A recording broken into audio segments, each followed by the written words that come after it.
Good evening, good evening, good evening, good evening, my Clubhouse family. Good evening, my YouTube family. Good evening, everybody. Good evening, good evening. And you know what time it is? You know what time it is. It is Keeping Up with Congress, y'all. And I am Tamara Johnson Shealy.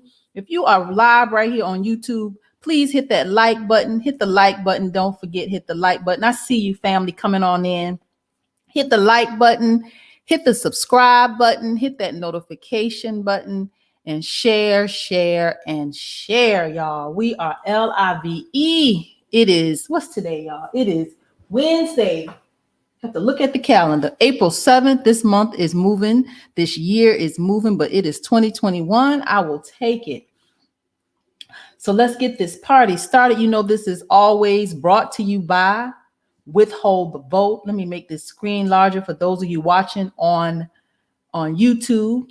Withhold the Vote. Withhold the Vote, where we hold our candidates and elected officials accountable. No more do we go to the polls. No more do we go to the polls and give our votes away for free. This thing ain't free no more. The pimp game is over. We're not going to the polls. We're not showing up and giving it away for free. There will be an exchange for these votes. We are holding our elected officials accountable, y'all. We're holding our candidates accountable. No more. This is politics, and this is a game that we have to play. And if we don't play it, we're going to continue to be played, y'all. So, of course, you know, this is brought to you by Withhold the Vote. You know, in this broadcast, we're always looking for opportunities in legislation. Where's the money? Who is it going to? How do we get some of it, y'all? Let's get this party started. Let's get it started. I always like to bring you some reparations news from across the nation. What's going on with reparations, y'all? I keep my eye on anything coming down the pipe when it says reparations, y'all. I try to make sure I stay abreast and bring it to you Monday, Tuesday, Wednesday, Thursday, 7:00 p.m. Eastern to 7:30 p.m. Eastern. So what's going on? It says Evanston's reparations program brings renewed focus to the national conversation. I thought this was a quite interesting article. It said reparations is not a new idea, but the topic seems to be gaining traction after the national conversation on race that was sparked last year by Black Lives Matter protests in cities across the country. A number of reparations issues are being considered nationwide. The state of California and cities such as Providence, Rhode Island, Iowa City, Iowa, Asheville, North Carolina, Amherst, Massachusetts, are, according to published reports, considering their own initiatives. Support for reparations is divided along racial lines, with Blacks strongly supporting the idea of governmental payments to descendants of enslaved people, compared to support from 20% of whites. Yeah, who took that poll? But we know there's probably some truth to it. 20% of whites. Yeah, that's it could be some truth to that. It says the topic of reparations brings reactions from supporters who say reparations must be paid for the sin of slavery and its continuing harm to Black people. And from opponents who say reparations aren't warranted because of the expense and because no one alive today was involved in slavery. See, this is where we have to navigate that conversation, because their benefit They're benefiting from slavery. That's how they were able to acquire the generational wealth that they have off of the free labor. And while Black people, those of us who are descendants of slaves, are in the predicament that we're in, let's have the conversation, y'all. Let's have the conversation. Look, we know how to clap back, right? We know how to clap back. We know how to have this conversation. Let's just keep pushing, y'all. Let's just keep pushing. I thought this article was interesting. This gentleman, I didn't know who he was, but y'all gonna tell me if y'all like him or not. It says one of America's first Black CEOs slams boneheaded Georgia law as blatant attempt to suppress the Black vote. Okay. This is Dick Parsons, y'all. He is who in the early 2000s became one of the first Black CEOs of a Fortune 500 company. He is among the 72 Black corporate leaders who signed a letter calling on companies to fight Republican voting restrictions. Okay, he's starting out good, but I want y'all to see. Let's see. Let me show y'all. He threw me for a loop. This article goes on to say, further down in the article, it says Parsons said that he does not support a reparations program based solely on writing checks to the African American community. Pump the brakes, y'all. Let me read that line again. Let me make it bigger so y'all can see this man and y'all know what he said. He said he does not support a reparations program based solely on writing checks to the African American community. Okay, let's see what else he says. Listen, it gets worse, y'all. He says, I don't think that it's useful. That money would just be lost. Did this Negro say that? did he say that? And did he say that out loud, y'all?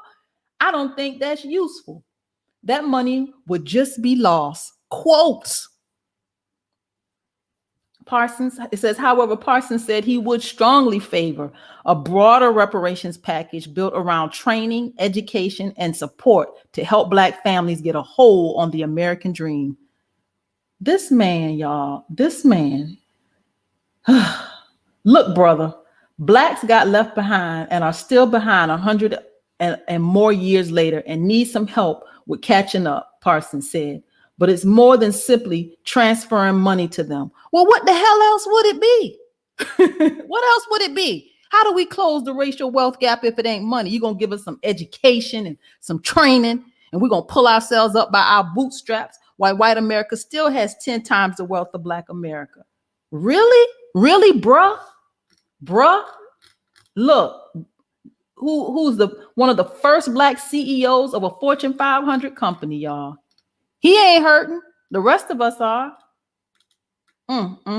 Here's the end of the article, y'all. It says, although Parsons said he's angered by the egregious racism inflicted on Black Americans, he said he didn't personally experience overt discrimination during his career.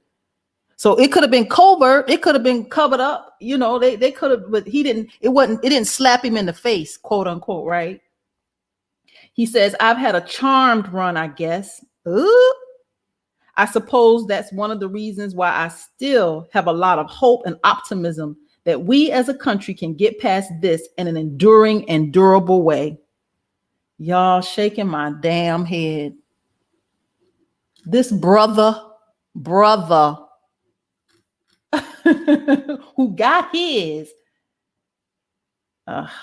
shaking my head, y'all. I'm gonna leave that one. I'm gonna hold on to this because I might have to put this out and talk about this online somewhere. We're gonna talk about this. So this is a Hennessy, y'all. I told y'all about Hennessy was giving some money back. I said as much, Black people drink some Hennessy. So yeah, I'm glad to see them giving some money back. So this is Hennessy X Marcus Graham project launches a $1 million accelerator fund to champion Black entrepreneurs. So there's some money coming from Hennessy. It says launching today, and this is actually today. This is an article from April 6th. That was actually yesterday.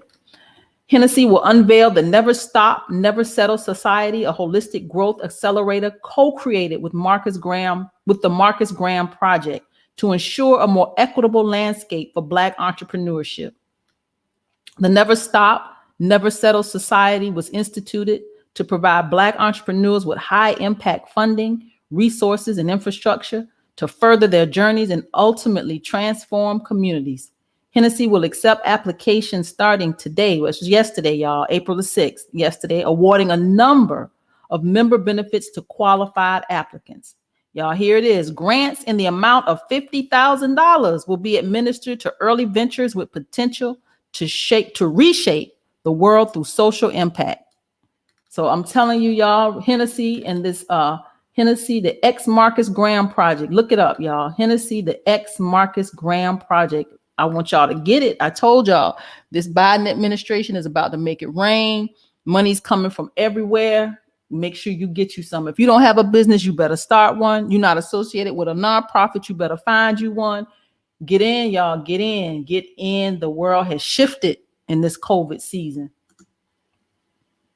So this is the grab grants, y'all. This is some more money to help area Black businesses navigate COVID-19. This is the grab grant. It's self-described as an economic and business development organization that empowers Black entrepreneurs to launch, survive, sustain, and grow their businesses.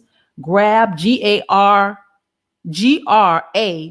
y'all. G-R-A-B-B. Look it up. The grab grant, G-R-A-B-B, works to foster an economy that creates prosperity and supports the revitalization of predominantly Black neighborhoods. The GRAB, G-R-A-B-B, Relief and Resilience Fund was specifically for Black entrepreneurs and business owners impacted by COVID-19's ongoing business interruption and limitations. The grant support for profit businesses, not for nonprofits. The grant support for profit businesses that were unable to access adequate funding through the COVID-19 Paycheck Protection Program, economic injury disaster loans, and other traditional forms of business capital resources, y'all. The GRAB, G-R-A-B-B. Look it up. Look it up. Go get it. Go get this money. Don't let it pass you by. I thought this one was interesting too. This is Starbucks and other businesses and philanthropy unite to fight the racial wealth gap, y'all. The CEOs of Starbucks and Goldman Sachs will join leaders from philanthropy and academia in a new initiative to address the racial wealth gap in the United States. The initiative is called 90 to 0, so named for the roughly 90% wealth gap between Black and white Americans. Its leaders describe the goal as providing a roadmap for organizations to counteract centuries of discrimination, segregation, and financial exploitation, according to the group's launch plans announced Tuesday. So this is Starbucks and Goldman Sachs about to put their money together, and they say they're gonna put their money where their mouth is. Let's see. This, according to the recent Federal Reserve statistics available, white families have an average of $171,000 in net worth, including savings, investments, and home ownership. For Blacks, it's $17,600, y'all. On a race to the bottom. I'm gonna hold on to this article too, because we're gonna come back to some of this stuff. So of course, you know, this is always brought to you by Withhold the Vote, where we are holding our elected officials and our candidates accountable. Does not mean don't vote, but it says go to the vote and vote intentionally, vote strategically. We don't give it away for free. Just not happening. Just not happening. You can't have this vote for free. So let's dive into the bills. Senate Bill 396. Senate Bill 396 is the Apprenticeship Hubs Across America's Act of 2021. Apprenticeship Hubs Across America Act of 2021. I'm a big fan of apprenticeships, y'all, because everybody can't go to college. You know, we got to figure out other ways to educate and train and have viable workforces. So I'm a fan of apprenticeship programs. This bill, the Apprenticeship Hubs Across America Act, is to expand the highly successful registered apprenticeship model to high growth job sectors. It says at a time when more than 10 million Americans are unemployed due to COVID-19, apprenticeships provide proven pathways to well-paying jobs that offers workers in-demand skills and tangible credentials. Apprenticeships work for a wide range of Americans, from recent high school graduates to experienced workers pivoting to new industries during a time of economic change. This Apprenticeship Hubs Across America's Act establishes a new initiative at the U.S. Department of Labor to expand highly successful apprenticeship hubs, which are organizations that help employers design, develop, and deliver registered apprenticeship programs. A major barrier to expanding registered apprenticeships in high growth job sectors outside of the skills trades is employers' lack of familiarity with the process to set up and manage registered apprenticeship programs. The Apprenticeship Hubs Across America Act addresses this need by supporting a national network of apprenticeship hubs that convene local workforce boards, community colleges, unions, and employers to help support the expansion of the extremely successful registered apprenticeship model. I just believe in apprenticeship. So whatever we can do to push legislation like this, I want to see it happen. I want to see it happen. Senate Bill 396. This is Democrat Christopher Coons. He is a Democrat out of Delaware. Christopher Coons. Kudos to him. Let me close some of these windows, y'all. Senate Bill 397. Senate Bill 397 is the Safe Home Act of 2021. Safe Home Act of 2021. This is Amy Klobuchar, y'all. We all know who she is. Democrat, Minnesota. We keep our eyes on Miss Amy Klobuchar. This bill makes unregulated custody transfers a form of child abuse and neglect under federal child welfare laws. Specifically, an unregistered custody transfer occurs when a child is placed with a non-relative or otherwise unfamiliar adult with the intention of severing the parental or guardian relationship with the child, without reasonably ensuring the child's safety and without legally transferring parental or guardian rights. Ooh, yes, that's child. I believe it's a form of child abuse when you're taking these children and you put them in what they say non-relative or otherwise with an unfamiliar adult. Amy Klobuchar watching out for our children. Senate Bill 397. She's a Democrat out of Minnesota.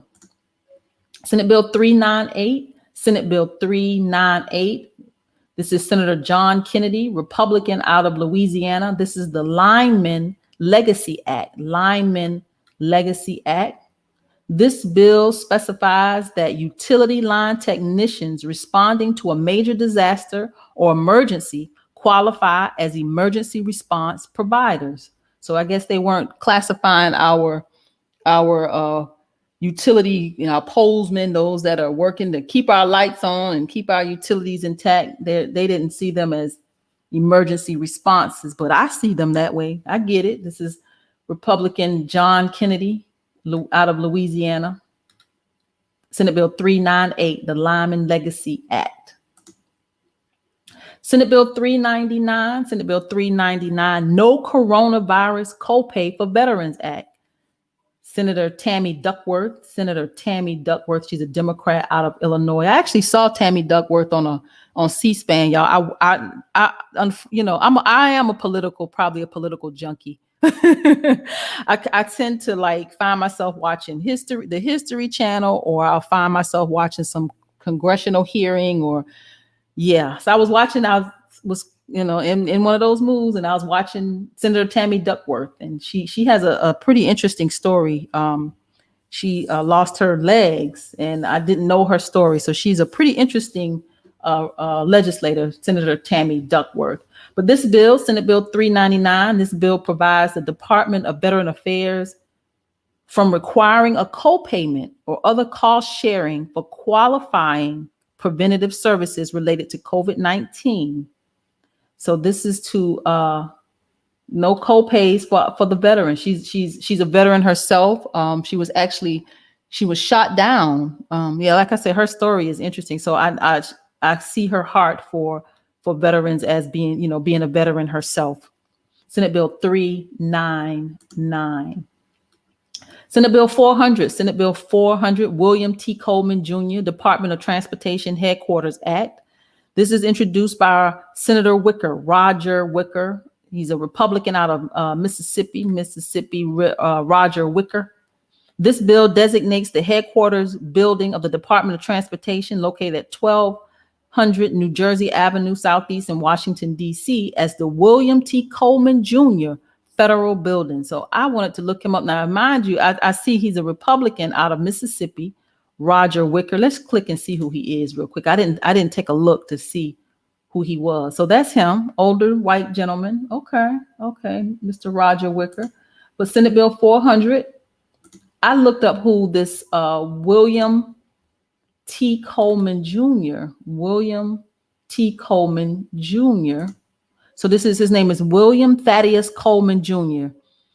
Was an American attorney and judge. Coleman was the 4th United States Secretary of Transportation from March the 7th, 1975 to January the 20th, 1977, and the 2nd African American to serve in the United States cabinet. So he is being honored by by Senator Wicker, Republican out of Mississippi. And I think I wanted to prove with this point, y'all, that all Republicans ain't bad and all Democrats ain't good. Because I think that's the narrative that they try to paint. This obviously is somebody that he respected, that William T. Coleman, an older black gentleman, and Roger Wicker. He's somebody, obviously he had a lot of respect for him, and to want to name the federal building after him. Like I said, all Republicans ain't bad and all Democrats ain't good. So there it is, Senate Bill 400, Senate Bill 400.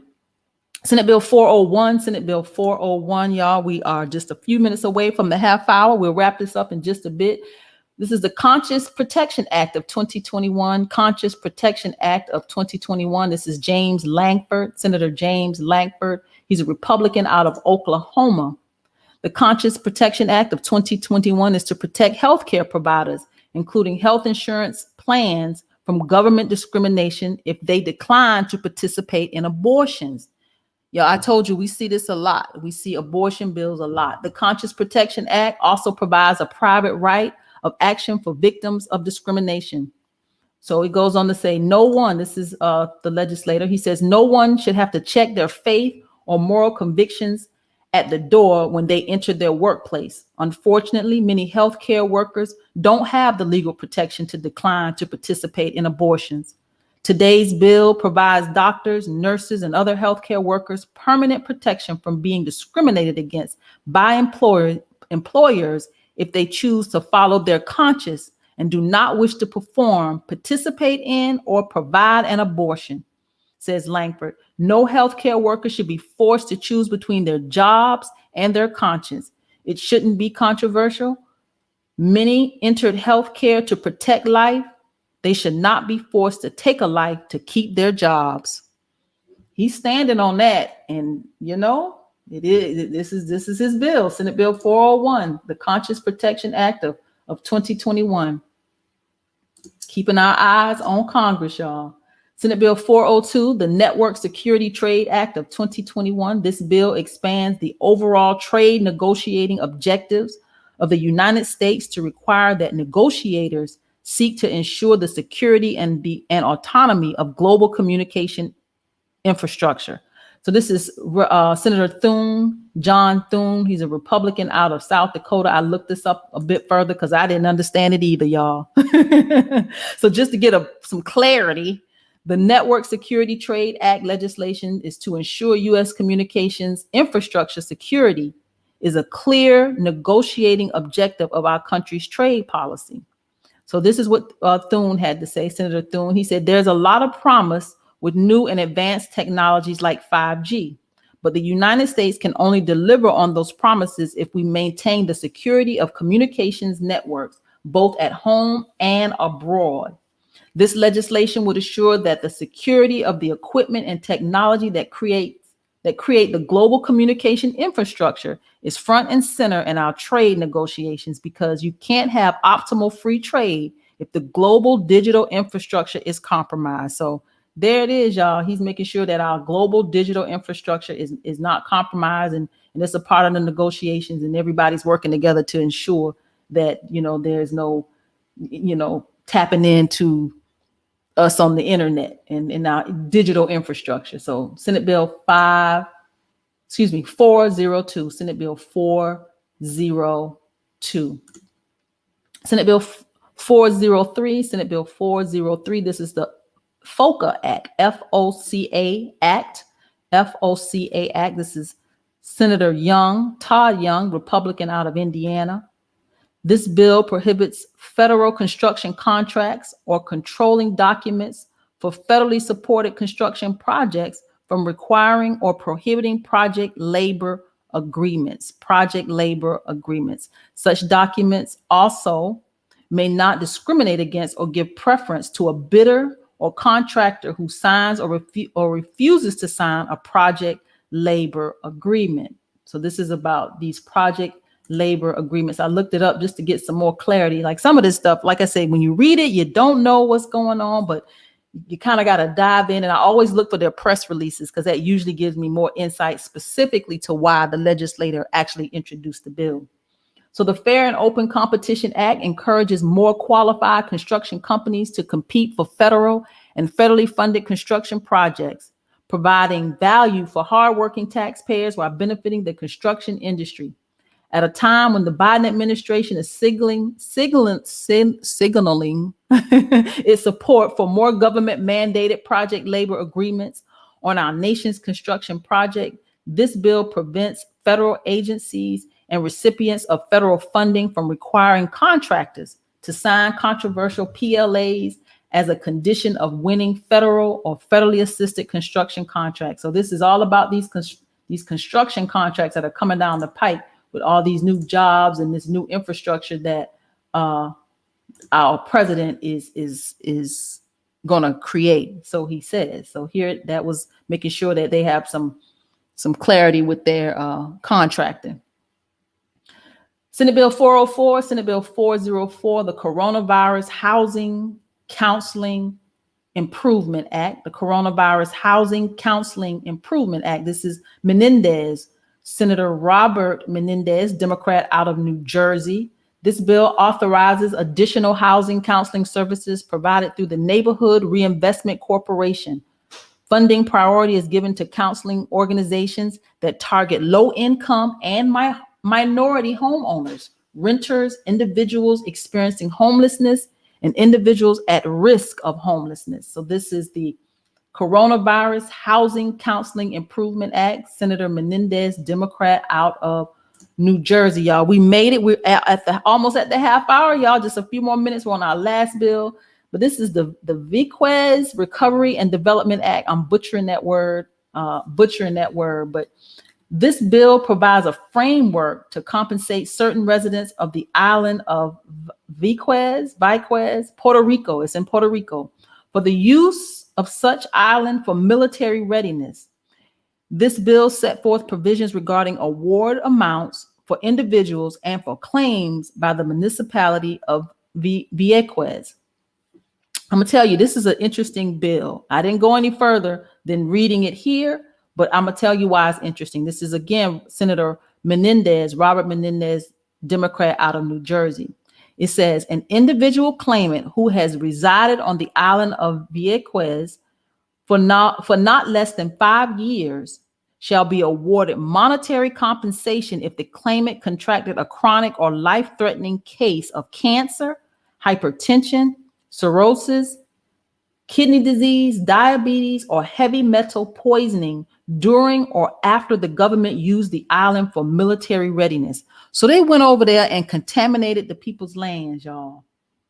They contaminated the land, and there are people there that now have cancer, hypertension, cirrhosis, kidney disease, diabetes, or heavy metal poisoning because of our use of their land for military readiness. The bill limits total amounts awarded to $1 billion and bars claims not filed within 15 years of enactment. Y'all, that will be, this is why we do the work behind the scenes, y'all, because our country went over to Puerto Rico and contaminated the land and left. Senate Bill 405, Senate Bill 405. I am Tamara Johnson Shealy, y'all. We made it. We made it. We made it. This is a crucial time in history, and traditional media is not giving voice to all the issues, y'all. So please donate. If you can, donate to the broadcast. Donate. I do this Monday, Tuesday, Wednesday, Thursday, 7 p.m. to 7:30 p.m. Eastern Standard Time. I bring it to you, y'all. Donate, go to the website. It's tamarashealy.com. Donate on the website, y'all. I will continue to do this. Help me do it, y'all. Help me do it. Also want to bring to you Georgia HB 541. This is my 2 call to actions, Georgia HB 541, y'all. This is Georgia's approach, monumental legislation that creates a commission to recommend appropriate remedies for descendants of slavery, y'all. HB 541. I am hitting the road next week. I will be on the road Tuesday, Wednesday, and Thursday. So we won't be doing Keeping Up with Congress next week, y'all. I won't be here. I'm going to be on the road, but I'm going to come to you live. If you follow me on Facebook, if you follow me here on YouTube, I'm going to bring it to you. No worries. I'm going to bring it to you. You're going to have lots of uploads. I'm going to bring it to you. We are getting on the road with HB 541. We're letting people know that this bill is an opportunity for Georgia to turn its painful history into progress that will benefit all Georgians. I'm going into to black spaces and white spaces, y'all. So this is going to be an interesting trip. I hope to make many, many more trips like this where we are taking HB 541 on the road. Please donate. Go to the website, y'all. Donate hb541.net.